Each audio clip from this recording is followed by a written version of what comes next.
Welcome. If you want to check battery level of your AirPods Pro on your iPhone 12 mini, you can make it on the three ways. The first one and the very common, we are opening the charging case, and after a few moments you will get the notification, and here it is. So there's the level of the AirPods and the charging case. The second one, we are going to the widgets. We have to scroll down all the way down, then tap on the edit.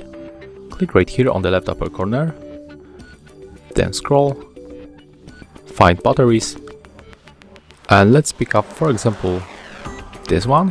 So click to add the widget, click hold, move it to your home screen, and I'm going to put it right here, then tap done. And there's the second way how we can check this level of the battery. And the last one, we are adding the widgets to